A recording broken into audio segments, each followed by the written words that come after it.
Pernah nggak sih kalian kirim lamaran kerja ke puluhan perusahaan, tapi nggak ada satupun yang panggil interview?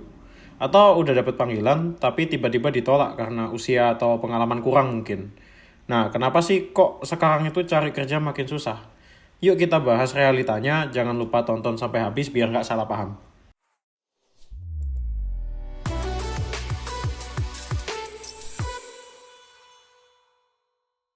Syarat pekerjaannya semakin tinggi. Dulu zaman orang tua kita cari kerja, mungkin syaratnya itu cuma SMA atau sarjana dengan kemampuan dasar. Sekarang lowongan kerja itu banyak yang minta pengalaman kerja itu minimal 2-3 tahun. Bahkan untuk posisi entry level. Skill yang diminta makin kompleks. Dulu cukup bisa Microsoft Office saja sudah bisa gitu. Kalau sekarang harus bisa macam-macam. Kayak data analis, coding, digital marketing, bahkan bilingual gitu. Ijazah dan universitas tuh masih jadi tolak ukur utama, padahal kemampuan seseorang itu nggak selalu bisa dinilai dari gelarnya saja.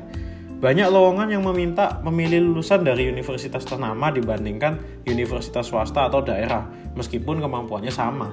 Bahkan ada pekerjaan yang mencantumkan syarat yang terdengar aneh, seperti harus berpenampilan menarik, bisa bekerja di bawah tekanan ekstrim, dan punya kendaraan sendiri gitu kan. Usia jadi penghalang dalam rekrutmen. Banyak lowongan yang hanya menerima pelamar itu di bawah usia 30 tahun. Dan ada syarat harus memiliki pengalaman kerja itu 1-2 tahun.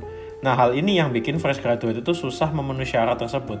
Nah, faktanya hampir semua perusahaan tuh meminta syarat tersebut. Terus, di mana fresh graduate nyari pengalaman gitu kalau semua perusahaan tuh ngasih syaratnya kayak gitu? Jika sudah berusia 35 tahun ke atas, peluang untuk diterima kerja itu semakin kecil. Meskipun pengalaman kerja sudah banyak gitu. Banyak usia atau syarat menerima karyawan umumnya berusia 35 tahun. Sehingga usia di atas 35 tahun akan semakin sulit mencari pekerjaan baru. Dan peluang untuk diterima juga semakin kecil. Meskipun mereka itu sudah memiliki pengalaman kerja yang banyak. Akibatnya banyak orang dipaksa untuk beralih profesi atau membuka usaha sendiri gitu. Ini juga yang menyebabkan fenomena PHK pekerjaan di atas 40 tahun. Karena perusahaan itu lebih suka merekrut pekerja muda yang dianggap lebih energi dan bisa digaji lebih rendah.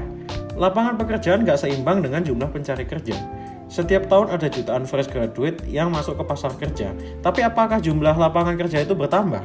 Banyak perusahaan malah melakukan PHK massal. Akibatnya, makin banyak pengangguran yang bersaing di lapangan yang terbatas. Indonesia menghadapi ketimpangan jumlah pekerja dan lapangan kerja, apalagi di daerah kecil dan desa-desa yang industri dan perusahaan itu lebih sedikit dibandingkan kota besar. Banyak yang akhirnya itu merantau ke kota besar dengan harapan mendapatkan pekerjaan, tapi ya gitu tetap sulit karena persaingan semakin tinggi. Krisis ekonomi bikin lowongan kerja itu berkurang. Setelah pandemi dan krisis ekonomi global, banyak perusahaan itu ngelakuin efisiensi besar-besaran, termasuk dalam perekrutan. UMKM yang biasanya itu bisa nyerap tenaga kerja, justru sekarang itu kesulitan bertahan hidup. Jadi gimana ya? Jadi ya gulung tikar. Terus banyak juga perusahaan besar yang memilih menggunakan tenaga kerja outsourcing atau kontrak gitu dibandingkan pekerja pegawai tetap. Bahkan, beberapa sektor industri seperti retail dan perbankan mulai menggantikan pekerja dengan teknologi otomatisasi gitu. Sehingga kebutuhan tenaga kerja itu semakin berkurang. Jadi dampak dari sulitnya mendapat pekerjaan itu ya yang pertama banyaknya fresh graduate yang menganggur. Semakin lama menganggur, semakin sulit juga dapat kerjanya. Karena perusahaan lebih memilih kandidat yang baru lulus atau punya pengalaman spesifik. Terus gaji yang nggak sesuai ekspektasi. Karena persaingan tinggi, banyak pekerjaan terpaksa menerima gaji yang lebih rendah dibandingkan kerja keras mereka.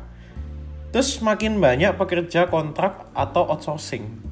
Perusahaan lebih memilih pekerjaan kontrak dibandingkan pegawai tetap untuk menekan biaya.